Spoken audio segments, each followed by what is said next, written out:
Maria Quattrone, how are you? I'm fantastic. Do people call you Maria Q? MQ. MQ? I like that. It sounds like a car, like a really nice car. It has to be a nice MQ. car. Wouldn't be like a bad car. An MQ just sounds like a nice car name. It's a nice car. Yeah. So how are you? I'm fantastic. You know, when we were preparing for this, you asked me like, do we have a topic? You know, what do we? And when I started doing podcasts, I did make it a little topical, you know, my concept, and still is, you know, deals gone wild, right? Real estate stories. And you were like, what kind of stories? And we just talked about this a minute ago. There's always, is it a business of dead bodies, you know, figuratively, right? There's stories everywhere. I've met with and talked to some of the most interesting, you know, large commercial, you know, principals, developers, you know, realtors. You've seen 10,000 trillion homes in your life and done 10,000 deals. And you might have actually done 10,000 deals, maybe thousands, I'm sure. Thousands for sure. Not 10,000 yet. But over 3,500. That's a lot. There's bodies Indeed. buried, again, figuratively or maybe literally.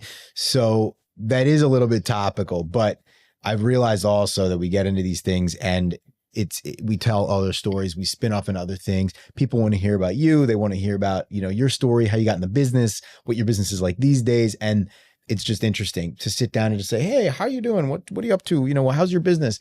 Is a little bit of a boring lead in. So we like to lead in with some stories. So I'll give you an opportunity to conjure up one of those stories. Tell me when you're ready.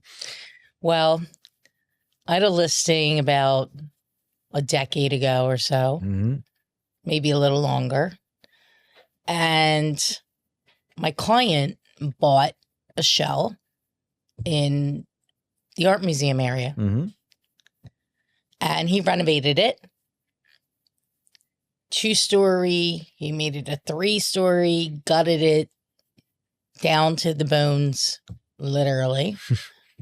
And we put the property on the market. So the showings are going. We're getting a lot of showings. And I get a call. It's the buyer's agent. And she's like, there was a murder in the house on whatever street it was on. Judson. Before your seller bought it, presumably. Before my seller bought it.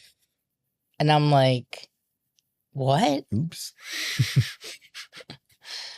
So the seller, I called him and I'm like, Steve, what is going on? He said, oh, that thing. You knew. And he said, the landlord murdered the tenant for not paying the rent. Really? Yeah. Wow. You can Google it. You can find out all about it. I guess that's one way to get in front of the line at landlord-tenant court. I know that takes a really long time. Yeah, and then he was found in the basement. The dead guy, the tenant. And then there were the people that originally wanted to buy the property. They were like, oh, no, somebody died in the house. And I said, well, the houses in Philadelphia are 100+ years old. People died. And some even long. How many people died in houses? Good point. Yeah. Like, people die in their sleep. Sure. Yeah. And they said, well, and I said, and it's now a 3-story house. And it was gutted down to nothing. So we did sell the house. Right. And the people that bought it, they knew about it. They, you know, but it was interesting because it was my first experience with a murder that we knew about in the house. Right. Would it stop you from buying a house or moving into a house if you knew that, if that were the case, if you knew that someone were specifically murdered? Obviously, like, people die in houses all the time, but like, I don't know how I feel about that. I'd like to say it wouldn't bother me or I wouldn't care. I'd be able to move on from that and just like, okay, it's a thing that happened, but I probably wouldn't want to. No. Yeah. If they died of natural causes, only because I am, I guess, spiritual. Okay. I would be thinking about, you know, the dead person around maybe in some way. For me, that's just for me. Yeah, I hear you. But, you know, I'm a weird bird, so I don't know. Are the crazy deals that you've seen or the things that stand out, you know, over the years, are they more about stories like that or physical attributes or things with a property, or problems with getting a deal to the table? They're all different. I had a deal early in my career. It was a 6-unit building. Mm-hmm. I probably was in the first or second year of my career. Okay. And I remember it was at 28th and Poplar. Mm-hmm. And this is commercial, is 6 units. You know, my second deal was 4 units at 5th and Pine for $1,050,000 back in 2004. Oh, wow. Which, you know, that was deal number 2. Okay. Anyway, this was probably deal number 25 or something. Mm-hmm. So we put the property under contract, get through DD. The property goes to closing. Mm-hmm. Now, at closing, there's this huge table because we have to go with the bank. So we have beneficial bank, their attorney, my buyer, their attorney, me. My broker came with me to the closing for some reason. And then the seller, maybe their attorney. I don't know. There was a lot of people in this room. Yeah. And my client sat at the table and wanted to renegotiate the contract at the settlement table. That is the most unjustified, I presume. I mean, sometimes things happen. You go to properties different than you think. He's, you know, one of those people. That drives me nuts. And I never encountered this, right? Yeah, so this is your first experience. I'm like a year in or so. Yeah. And I mean, I still remember it to this day. Mm-hmm. It was traumatizing. I was mortified. And long and short of it is they didn't close. They didn't close. That was a No. question. I think he wanted I want to say 50,000 or something. This thing might have been like 600,000 or 500,000, which this is 04, 05. Right. You know, a nice size deal. Sure. I'm thinking I'm closing. Yeah. And it ended up closing. It didn't close that day. Right. But a few weeks later. Same buyer and same seller. Same buyer, same seller. Yeah. And then here's the craziest part. This seller was this investor's girlfriend's aunt. Wait, what? And none of this, I knew none of this. The seller was the buyer's girlfriend's aunt. That's correct. And they didn't know that necessarily. I think they did. Okay. Nobody told me though. Right. So they kind of sort of knew each other, and they knew each other apparently. Right. I don't understand. I still don't even know what happened. I don't get it. Okay. I don't know. But I didn't find that out till about 15 years later. Sounds fishy, like they're almost trying to play you or play the other people at the table.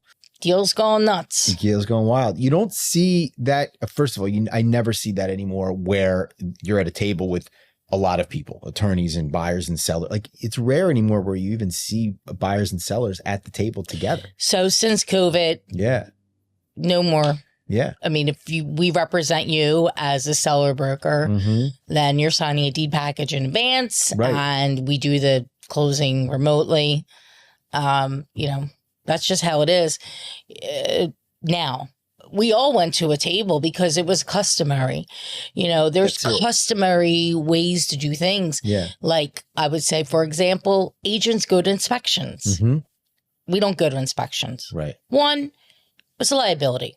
2, it's a waste of time. I'm not buying the house. Right. I don't need to know about this, that, whatever, you know, but it's customary in a lot of places, right? It's custom, but it's not necessary. For example, why do sellers list homes without a pre-inspection? I can say the same thing about running pre-title, which is interesting. But so I have a new program. Yeah. Be the Solution seller program. Okay.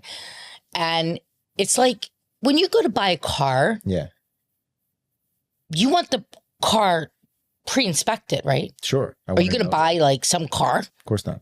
Of course not. Right. And you want the piece of paper. It says they did this, they did that. Yeah. They give you a warranty. Yep. That's my program. You get the set. And my program, part of it is to bring down title. Something I want to talk to you about. Yep. Not everybody wants to do it. They don't want to do it for me. Right. I want everything. I want a roof cert. I want a termite cert. I want the inspection. Yep. This is my new program that I actually am in the midst right now of launching. Yeah.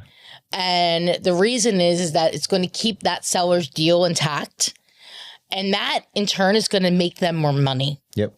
It's going to net the seller more money. And people, you know, they do this other way. It's backwards. Yeah. You never buy a car, which is cheaper. Even if you bought a used car, what are you spending? No, of course. 40 grand? I don't even know how much you would spend today, but like 40, 50, 30. Whatever. Whatever. What it is. We're buying a house for 500, 700, 325, whatever. Yeah. Yeah. It's going to be pre-inspected. It makes a lot of sense. It's going to have title come down. It's going to have every single thing. So at the end of the day, see, here's what people and sellers don't really understand. Time is not on their side. It's not on your side. So you want to hit market and go to contract as soon as possible. Yeah. Now, how do we get the exposure?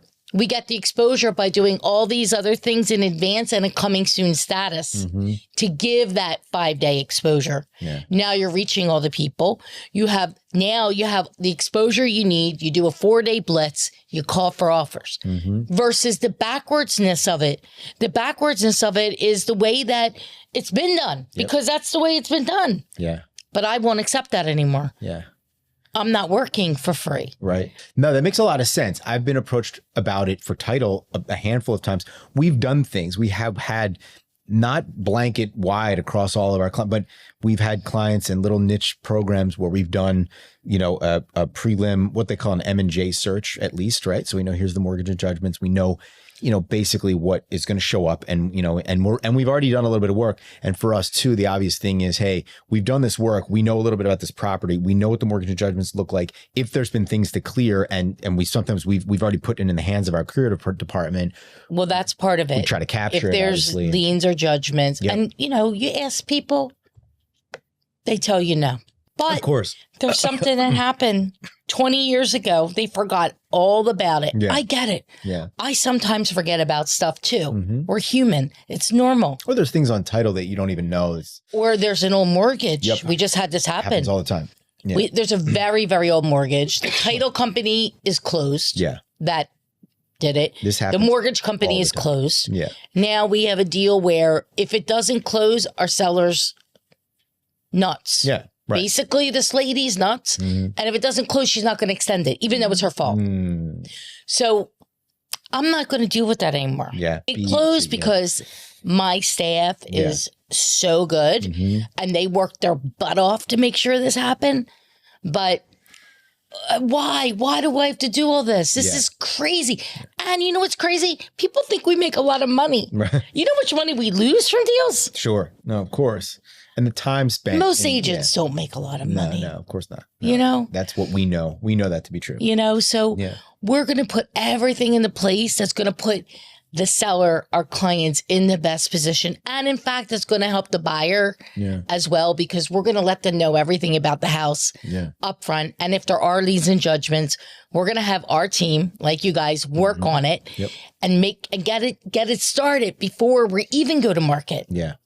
Makes sense. It makes a ton of sense. And it also, to me, if I'm a buyer, it feels like that property's, say, more marketable. I mean, that's a fancy way of saying like it's more prepared. I'm much more inclined to make an offer on a property like that. And then we include a home warranty, right? A warranty for 13 months. Yeah. That's anything that does come up. It's protected by this. You call them. So this way you're not calling me. Yep. You're not calling the title company. You're not calling the inspection company. Right. And we're not calling the seller. Yep. So it all around, it's a good thing for everybody. Tell me about liability. You mentioned going to inspections earlier, and you said it's a liability for your agents. You go to the inspection. You're the agent. And you're looking up, and you're like, oh, it's that thing over there, whatever it is, that thing. I have that at my house. There's no problem with that. We're not inspectors. Right. And then there is. And even if you did know, you don't know. No. Because it's just like, I can't practice law. I could tell you what the property is zoned as. I could tell you what you can build there. Yeah. I'm not an architect. and I'm not a zoning attorney, Right. and I'm not going to practice those things, right? I'm not going to practice being an inspector either. Right. So we have to say, you need to call a zoning attorney, call Alan. Right. You need to call an architect, call Rustin and his group, right? You need to call the home inspector. You're going to call Corwin. Yep. Okay. We're not going to be the deciding factor. Yeah. We have no business talking about that thing or this thing or the leak or that or whatever.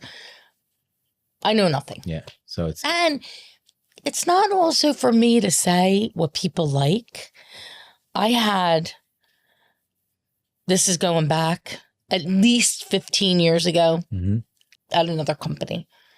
And I remember my office was in Old City, so this was a while back.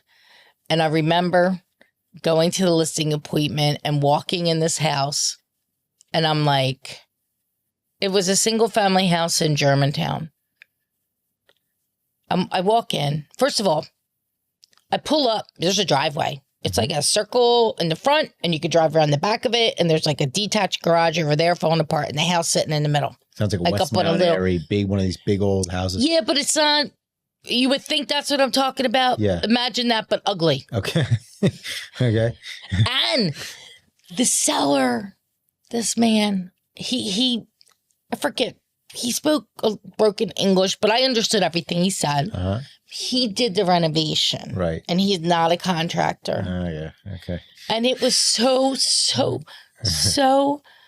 bad. And I came back and I signed him as a client. He called me. He was an expired listing. And I signed him as a client. And I came back to the office and I said, don't kill me. I'm not. What am I going to do with Please don't kill me. This property's horrible. Right.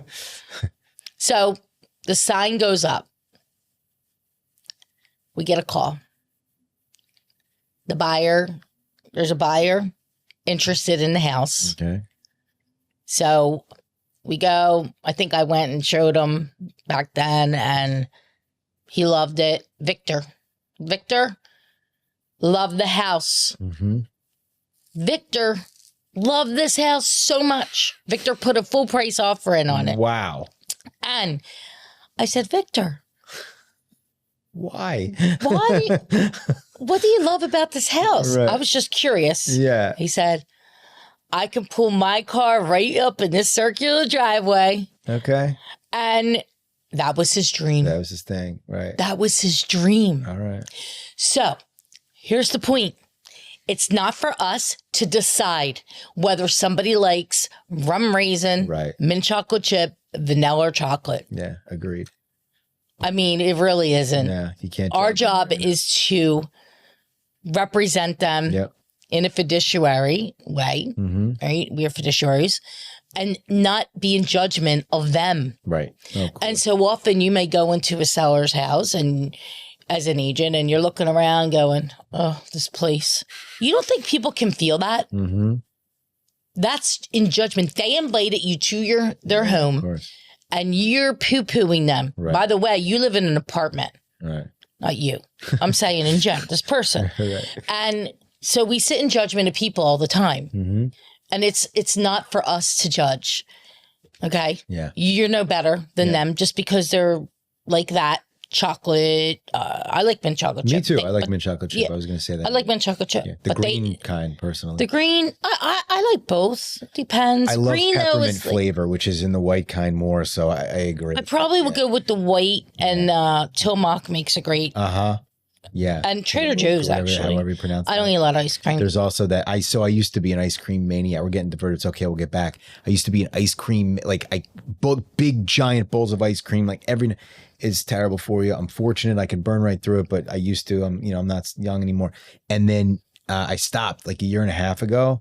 I had some health stuff. I'm like, I'm going to stop eating so much sugar. And I got off the ice cream and the candy, and I'm good now. Like I'm very relatively stable. Although I'll admit that the other night I was walking back from Rittenhouse and I passed 1-900 ice cream and there was nobody in line.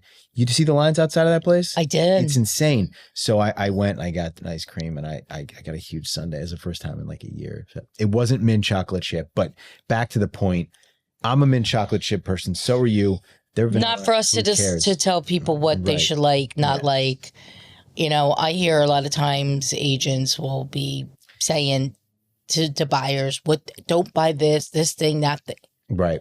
It's not for us to decide. Right. As far as their taste in the or property, licensed whatever. as real estate salesperson. Yeah. Right. Yeah. And you do the right thing by them in good faith. Yeah. But it's not to decide what they like and don't like. Yeah. I mean, if people had to buy houses on what I would like, they would never buy anything.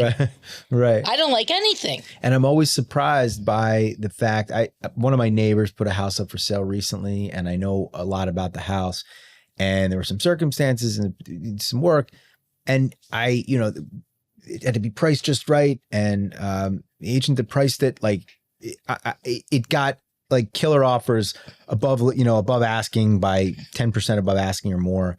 And I was surprised, but like there's somebody out there for everything, right? There's pretty much there's a lid for every pot. Yeah, exactly. There really a is. lid for every pot. Yeah. So I've learned that early on in my career that don't sit in judgment. Yeah. You know, be open, allow people to talk, hear them, right? And then my mantra, be the solution, bring the solution to them. Yeah. And that's what we're doing with my new program. So it's inspection, title, what else? Oh, well, there's a home warranty. Yep. There's a whole marketing suite that has to happen. Yeah, of course. You know, there's the curb appeal, like things. I always tell people, okay, at minimum, we're going to get this door painted. We're going to put a reef on it. Right. We're going to get a welcome home mat. Welcome home. Get it? I have flowers. By the way, for what it's worth, when you walk in my house, it says I'm Matt, which my name is Matt. So it says I'm Matt. It's with one T. I was a gift. I liked it. I thought it was clever. You liked it. Well, we're not going to use that one for the welcome home, but cute. And then, some flowers. It depends on the house, of course, right? If it's single family, we're going to do a lot more than that. But you have to have that curb appeal. That is the number one thing.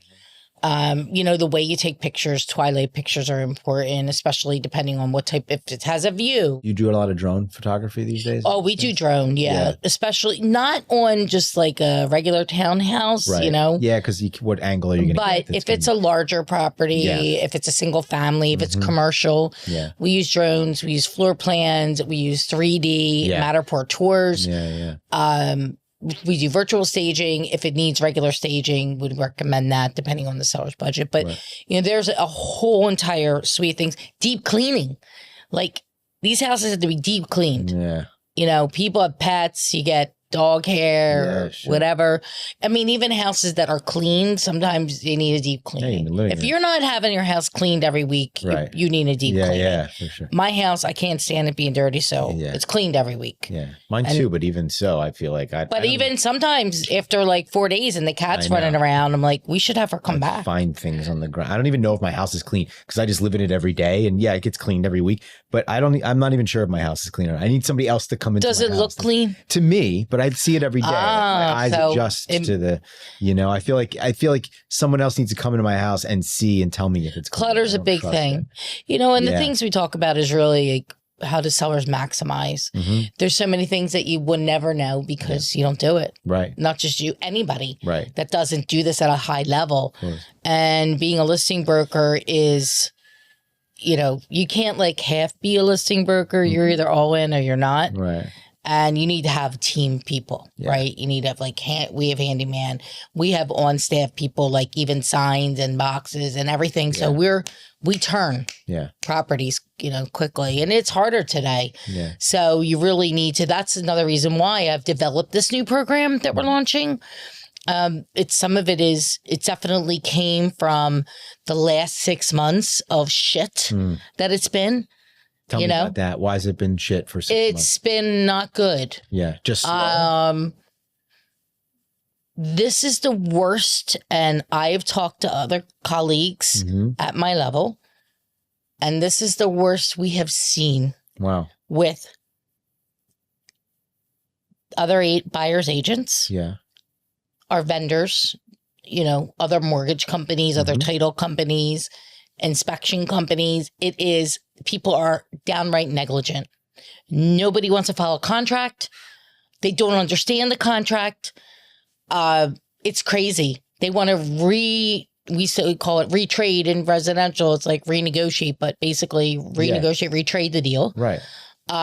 Buyers are losing their jobs. Right. Mortgage companies tell us the person's good. They vouch for them. They say they're underwritten. They're not. Right. Deals.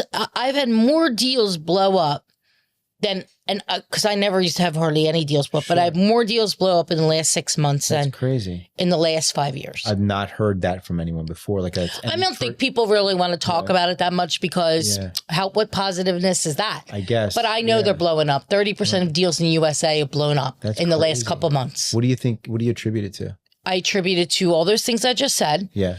Also, I just looked at some new figures that just came out. Homes.com just released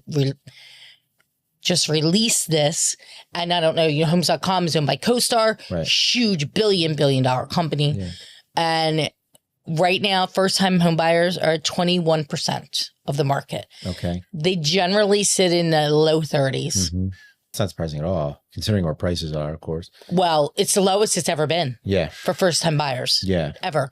We are at a 30-year low in sales across the USA. Also not that. We have more trillions in debt and credit card. Yeah. More credit card debt than ever. FICO scores are the lowest since 2009. We have had the stuff going on overseas. We have a political disaster. Yeah, but despite all that, do you feel this is how people live, though. Yeah. People buy houses and sell houses from emotion. Right. And justify with logic. And when you're and many people, and I start to say this when we were talking off set, think they're self-aware. Right. They're not self-aware. They're really not. True self-awareness. They live in a land of delusion. Yeah. And that's part of it. Mm-hmm. The way, this dividedness of our country is part of it. Mm-hmm. It just is. I mean, look what just happened in the political arena in New York City. Unbelievable. Yeah, it's crazy. I'm not a fan of him. Yeah. I'll just say that. I'm not a fan of the governor of Jersey, and I'm definitely not a fan of Krasner. Yeah. So I was not in a good mood. It's funny. And I'm a person who, I don't usually allow these things to bother me, but this bothered me. Yeah. Really bothered me. I had a discourse, a conversation in a group text message with some friends, who we disagree politically. I disagreed with the rest of this group politically of 4 or 5 other people, which is fine. I don't care. I disagree with people all the time. People disagree with me. Okay, that's fine. I think the core fundamental problem is that the level of anger that people get to when they encounter someone who disagrees with them, specifically about policy and politics, or what they think is policy and politics, is like, it's like 0 to 60, and people take it really personally, and they jump right to like calling people names. I mean, I don't know if this is always the case, but like, it seems like it's a lot more the case now than it ever was before. And I think that I don't do that. I mean, you have to be conscious of it. Like, yeah, you get annoyed with somebody if I understand getting sucked into that kind of a thing, but that struck me. I had this sort of discourse with people, and I stayed clean of like, I had someone tell me in this conversation that by being calm and thinking rationally, I was out of touch. That was someone's remark to me, right? That being calm and thinking rationally about this, in other words, not flying off the handle and being completely emotional and irrational, that would have put me in touch. Right, with, I don't know who I'm supposed to be in touch with. If I'm not in touch with somebody by thinking rationally, I think that's probably a person I don't really want to be in touch with, but it is crazy. It's why we're It is. And I have many friends that think one way and think another way, and I don't really care. I'm still friends. Sure. But I made a post about, I don't know how this DA is still in an office. Like, I don't get it. I don't know anyone that voted for him, so Well, I don't know who these people are voting for. it. So I made a comment on my social post, and I have people talking about not that, about Trump, about this thing. I said, this isn't related to my post. Right. Don't be saying the stuff on my post. Yeah. I didn't say anything about anything but this. And if you want to comment on this, you can comment.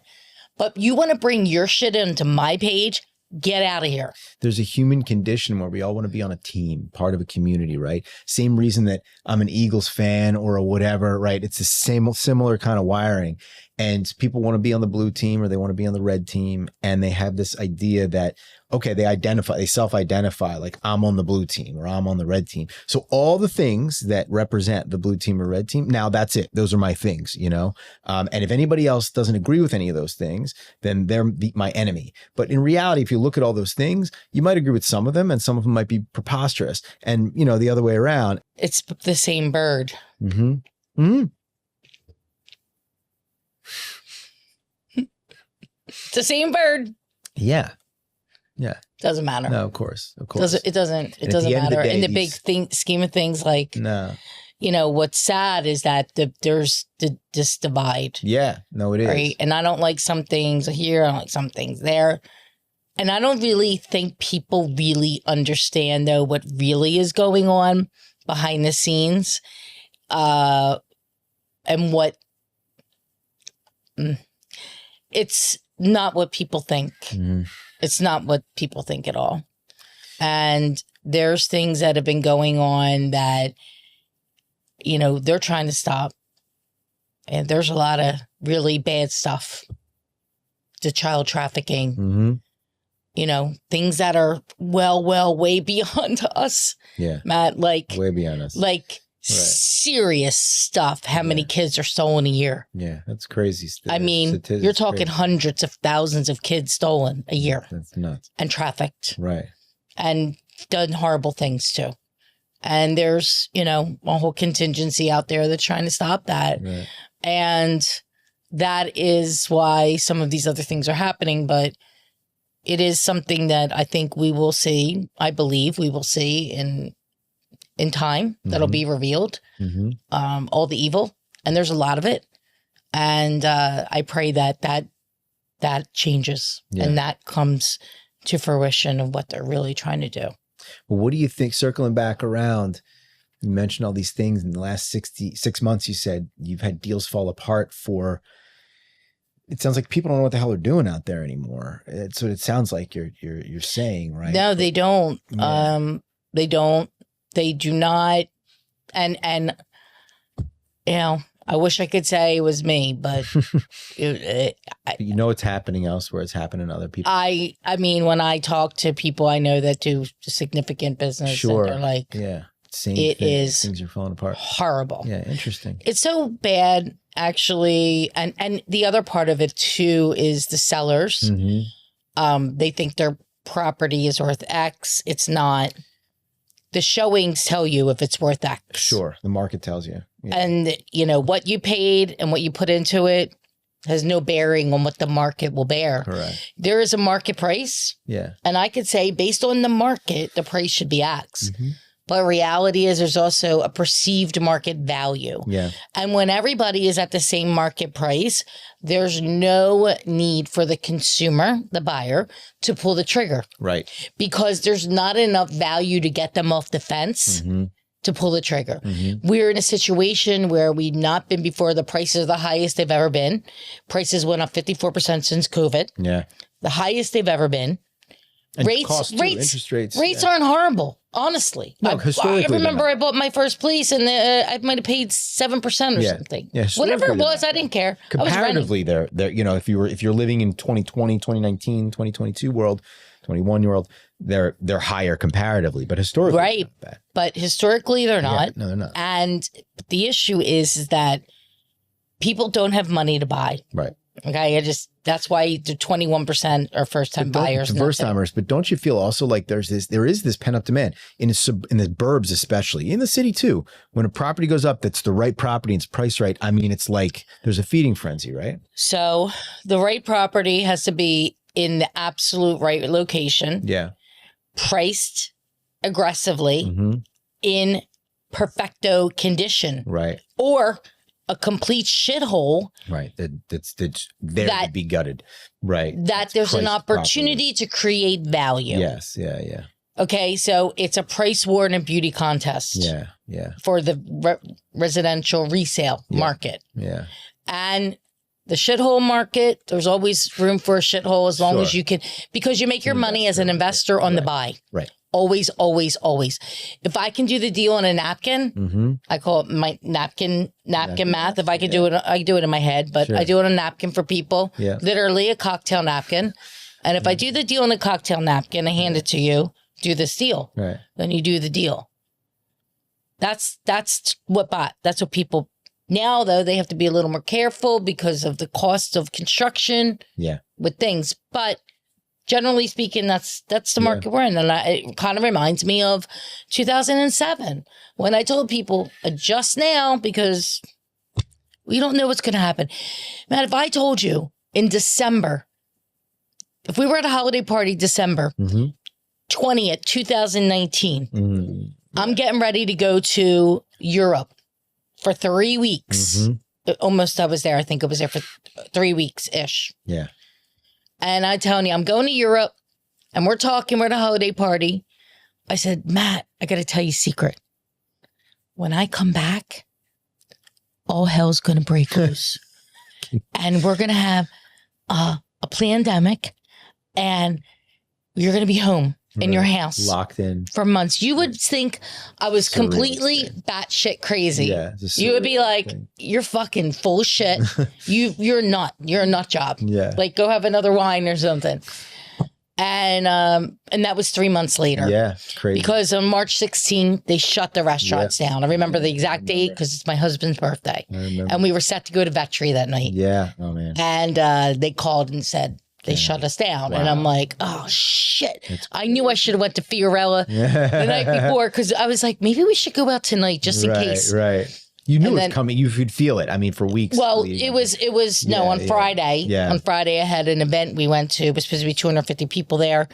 It was a grand opening for somebody's business. And there was like 40 people. Yeah. All right. And we didn't even have it here yet. Yeah. But so the point of that is that we don't know what's going to happen. No, it's true. You don't know. And if you haven't learned that yet from COVID, shame on you. But we have a short memory and we have a short attention span. Yeah, it's true. So people already forgot. They forgot that there was a day when we didn't know what was going on. We were just like... I remember when they shut us down in March and they shut the state of Pennsylvania down. Yeah.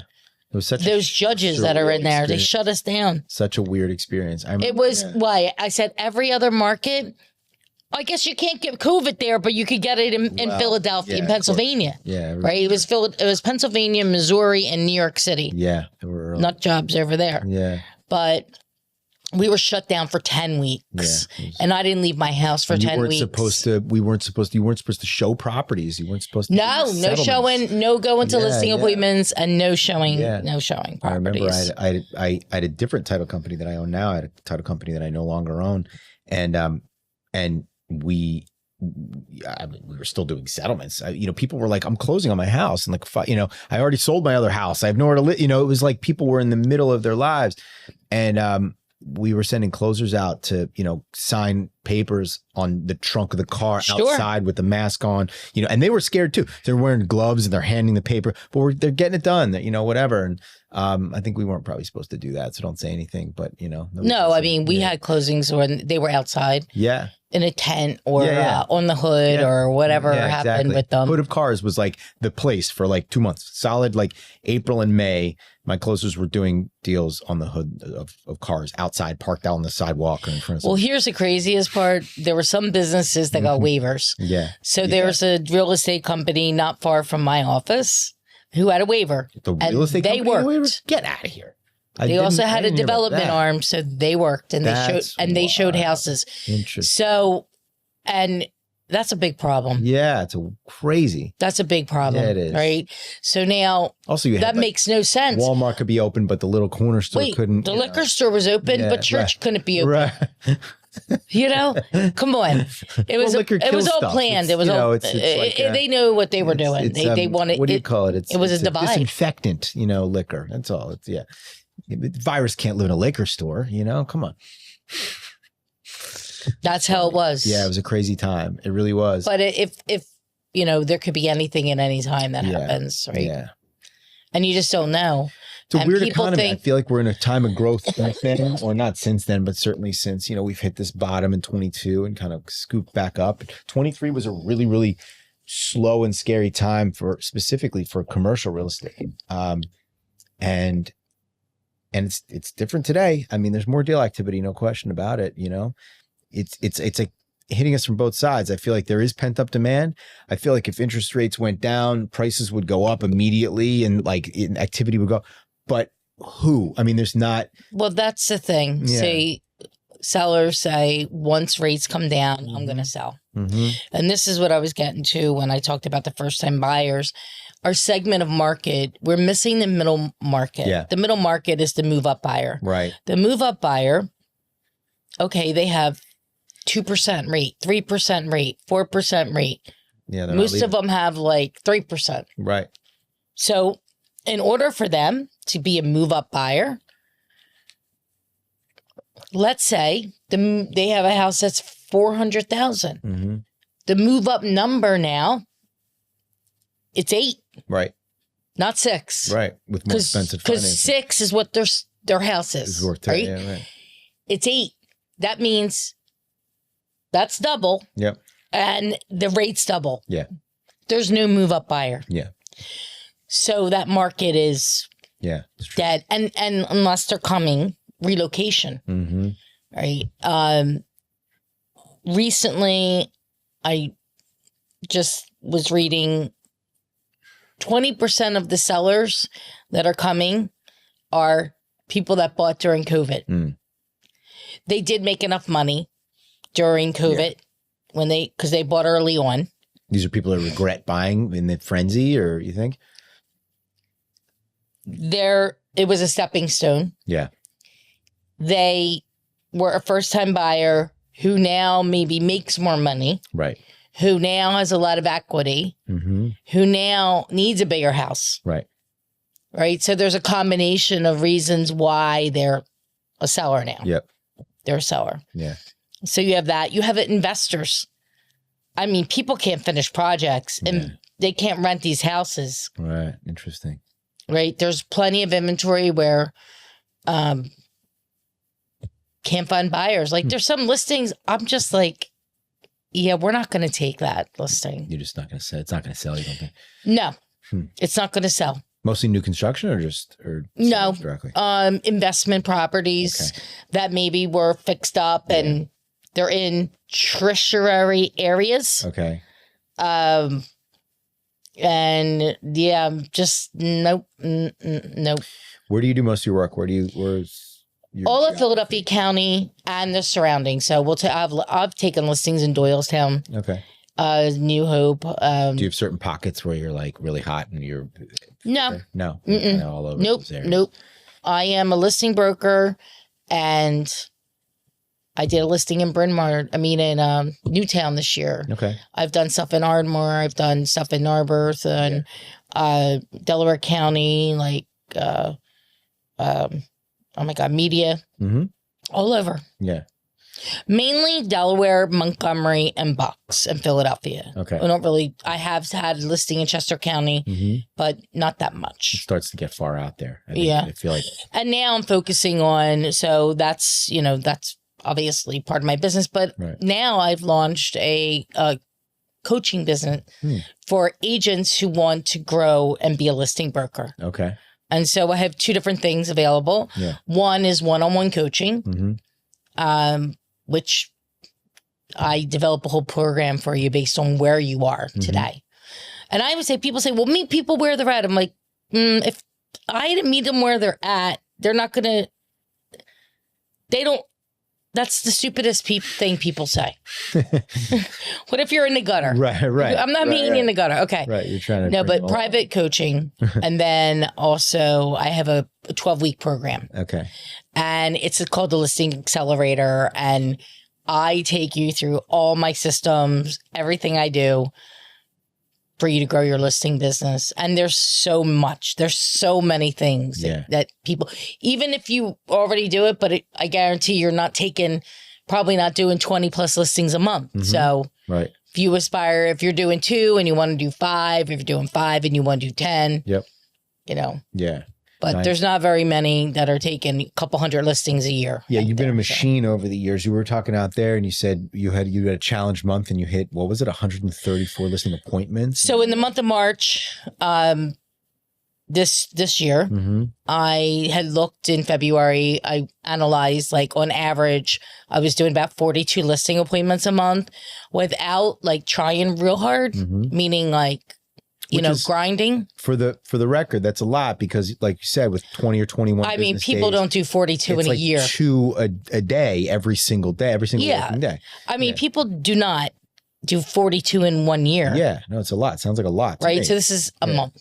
So I said, okay, what would be a stretch? So I came up with a number. I asked Chip what he thought. And he's smart. Like, he's like, 100. I said, that's what I thought. So I said, that's scary though. Like, I'm scared of that number. It makes me like sweat, uncomfortable. And I was telling people I'm doing this, right? So now I'm really sweating. Yeah, you put it I'm like, oh, fuck. So I hate the saying, how do you skin a cat? Right. But I literally looked at the month of March. I time blocked when I was going to make calls. Yeah, you got to be super disciplined with time, I'm sure. Oh, yeah. Like, I'm a calendar Nazi. A real, it's on the schedule. It doesn't happen. Yeah. Anybody wants me to do something? Yeah. If somebody says, well, you didn't do this, I go, wasn't in the schedule. Didn't do it. Yeah. So I time blocked the schedule. Yeah. Like I do.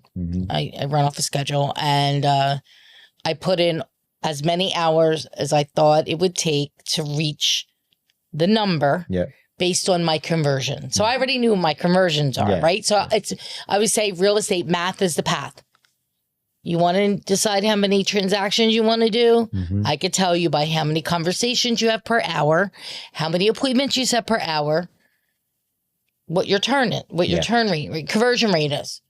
So I figured I knew the numbers and I time blocked the whole month. And by the end of week 3, I hit 100. And as I told you, by the end of the 20-day, because I didn't work weekends, I'll say that. It was... At all? No weekends at all? No weekend calls. No, no appointments. No setting appointments on the weekend. So I did 134. That's a lot. I mean, that's a ludicrous amount. It was. You know, I could do it again if I had to. Yeah. I wouldn't really sustainable every single month. The problem was I could not not only did I set the appointment got set. Yeah. Okay. So there's a couple ways how the appointment got set. A seller called in and said, I want to talk to Maria about listing my house. Yep. So the office scheduled that. Or I called into the database and turned past people into reboots. Yep. I mean, I've talked to them for 2 years, 3 years.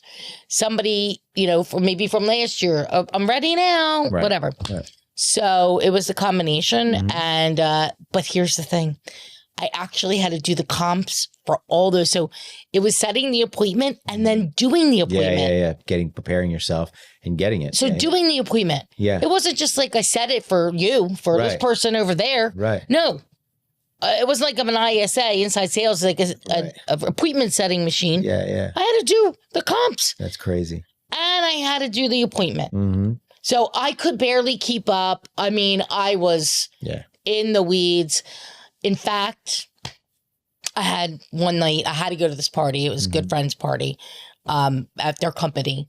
And it started at like 6. Right. Well, it's 7:15 and I'm in the car dialing on my computer while Chip is driving to Cherry Hill. And I'm sitting in the car of the event waiting to finish my conversation to go in. Right. Other things I was supposed to go to. Yeah. Yeah. I just bailed. Yeah. Like I had a thing at the Union League. I didn't go. Some other thing. I couldn't because I had to hit the numbers. Yeah. Yeah. Of course. And so that's what we talk about when we talk about commitment. Yeah. Commitment is you're going to do it till it's done. Mm-hmm. And it takes what it takes. Yep. And people, so today just are soft and they don't. Yeah. It's definitely, there's no question. They're not willing. Yeah. You know? It's hard. You want something done, ask the busiest person you know to do it. Yeah, yeah. No, you're right. That's a good point. It's hard. And like you said, math is the path. That's funny, but it's true. It's true of anything. I say it even of recruiting. Like I hire a lot of people. And when I go to hire somebody, I know I've boil it down to basically like 150 to 200 resumes is what I have to look at in order to find about 70 to 100 people that I think are good and qualified, to have phone conversations with about 30 to 50 maybe, but closer to 30, to get about a dozen to 15 in-person interview seconds. And then we'll do that in person and people, and then there's a third round. And then sometimes a fourth round, and that boils down to one hire typically. Right. And so, and aside from the fact that you got to do that in a condensed period of time, but if you really want, whenever it's successful for me, it's done in a condensed period of time, but that's 250 resumes. And so I look at that job like, okay, I want to hire somebody and I only want to hire 8 players in my company, period. So I know I have to look at 250 resumes and that's the job. I can't think of it like, oh, I have to get through this. And but it's a numbers game. Everything on earth is a numbers game. And same thing with recruiting. I mean, we're recruiting now for agents to come into our company. I have 62,000. I call them opportunities in my database. It's a shit ton of business. That's a lot. You know, I mean, the most any agent can really handle on a monthly basis to keep following up is like about 500. Okay. And so that's a number that people should sit at. Yeah. Meanwhile, I have thousands of people I'm calling. Like I'm only one human. I want to build leaders. I was going to say, so that opportunity is there for other agents. I mean, yeah. So we want to bring people in our company want to be leaders, and it's interesting. I have some folks now that are like stepping up. They're like, I said, I used to run this daily call, a daily huddle at 8:30, and I've been running it since we started it years ago. And then I was like, you know what? The agents should run their own huddle because I need to meet with the staff. Right. Because I'm still in production. So we have to touch down in daily, basically. And it was too much. It was too many things I had to be in charge of. So I said, here's what we're going to do. Every week, a different agent's going to be in charge of running the call, running the huddle. That's a good idea. Right? Yeah. And now you'll report in front of everybody at the sales meeting who they have to do a roll call, right? You're going to report what happened this week on the huddle. That's going to be one of the things that we touch on the sales meeting. We have our sales meeting Fridays at 12:30. Why? Because nobody does anything on Fridays at 12:30.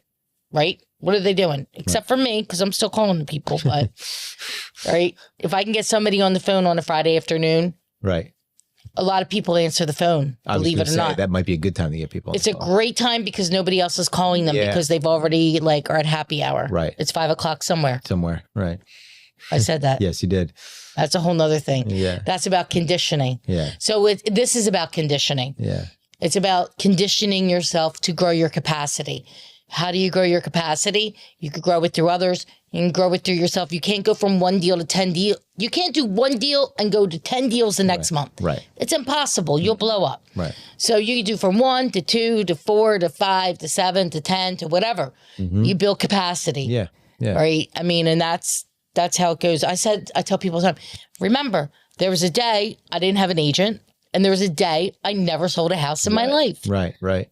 Of course. You got to start somewhere. Yeah. Everybody has to start somewhere. Yeah. So it's just like, who do you want to start that with? And is there the opportunity? I think the days of agents being on their own is really, really it's changed so very much. Hard. Yeah, it's changed so much. Very hard. Even agents on their own inside of a brokerage, it's just changed so much. They're part of team. I mean, you can't do it. It's the way we need structure, but it's also the way the consumer wants to be responded. Yeah. Now imagine you're an agent and you have buyers and you have sellers and you're showing homes. Right. And you're they're calling. Someone's calling about inspection. Someone's calling about a mortgage commitment. Someone's calling because they need you need photos done. You need to get the house staged. And you're one person. Yeah, of course. And a real salesperson is good at couple things, right? Yeah. For me, I'm a lead generation. Yeah. I bring in the business into the company and training now, but selling, right? Yeah. I mean, I don't do admin. I'm not scheduling pictures. I'm not ordering signs. I'm not getting mortgage commitments. Yeah. Yeah. I mean, that takes time. You need staff for that. So that's why you see more people joining teams. Teams are going to be the way. Yep. Really? They already are. I feel like they're going to even be more. Yeah. I think it's going to. And it's part of the way that the consumers, you can go to a Mason, Amazon. A Mason. I get that. Okay. Yeah, I have all kinds of things, man. You just don't know. You don't know over here. You can go there and you get something. We could order it right now, and it could be at your office tomorrow at 8 a.m. It's a magic wand on my phone. I go like this. Right. I go like this 7 times, and then the thing is on my desk the next day. That's how consumers want. Yeah, that's magic. Everything. Yeah. They want an answer. There's no like, I'm waiting 48 hours for an answer, 24 hours for an answer. Yeah. People don't want that. Although, in more of an important conversation, you may have to wait that time. But if you just want something about the sign fell down, they don't want to wait 2 days for somebody to call them about the sign falling down. Yeah. Right. I say in my business, like you said before, you're doing everything at once and it's too much. You're spread too wide. I say it all the time to my team that it's like in the title business, it's like being a chef and a waiter at the same time. You can't do it, right? No matter how good you are, it doesn't matter how good you are. You can't cook the meal and also serve the people. Maybe you get away with it for 1 table, maybe 2, but like it falls apart fast after that. And that's, that's exactly right. We operate our office like a doctor's office, basically, right? Mm-hmm. There's a receptionist. Yeah. They take the information, they answer the phone, then they give it to the nurse. Right. The nurse does the intake. Mm-hmm. Right. That's Andrew. He does the intake. Mm-hmm. He has to answer all these questions so that he can, when I talk to them, I've already looked at I looked at everything. Yeah. I looked at their house online. Mm-hmm. I pulled all the comps. I researched. I have a whole 15-page thing that somebody else in the office pulls for me. Yeah. All right. And I get my pre-list file and I review everything. Yeah. All before I pick up the phone. Mm-hmm. So I pick up the phone. I know what the next steps are with you based on what, if you're local, you're not local, you live in a house, you don't live in a house, it's commercial, it's tenant occupied. There's a situation thing. It's a situation. It's different. So we respond differently. Yeah. Right. But I know what it is. Yeah. And so I'm prepared so not to waste people's time. Yeah. Sometimes people are like, well, I can't talk to Maria right now. They're like, well, she's on a call or she's with a client and she works by calendar. Right. You can't just call the doctor's office and the doctor's going to stop checking you out to go talk to me. Right. Not happening. We're tolerant of it there, but people aren't necessarily. And meanwhile, they stink. They make you wait for an hour. Yeah. Meanwhile, I call you when I say I'm going to call you on time. Right. To the point where I'm sometimes like, they're like, wow, you really are prompt. It's 3:00. Yeah. I'm like, yep, 3:00 on the phone. It's true. The doctors used to drive me nuts when you go to the doctor's office and I'm on time and you wait an hour to see. Lately, I've seen a bunch of doctors in the last year or two, and it has not been, for whatever reason. Maybe it's them or maybe I've gotten more important. I don't know, but I haven't had to wait as long. I have one of those concierge doctors, so yeah. I'm not waiting. I haven't done concierge medicine, but I've heard good things. I went and saw one once. And contemplated signing up. I decided not to. But, I signed up a long time ago, like maybe 2008. Mm-hmm. And I've been with the same doctor. And you're happy, you like it. I do. I email. I'm like, I'm sick. Yeah. Right. I have a sinus infection. Can I get something?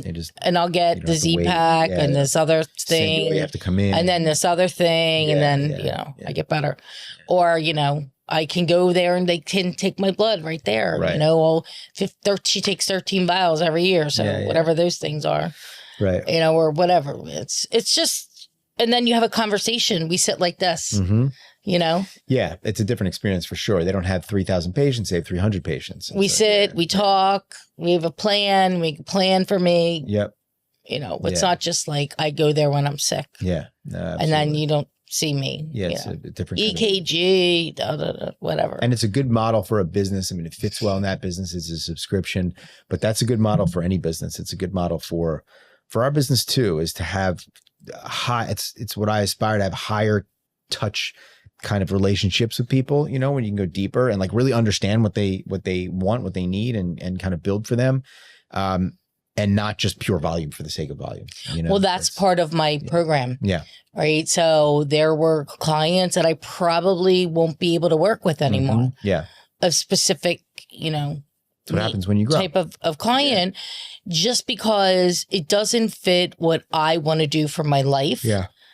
And if you work, for example, on a low price listing in a tertiary area, you're going to have a shitty agent on the other side of the transaction. Because, let's call it like it is. Value agents probably and don't want to take I am not willing to do that.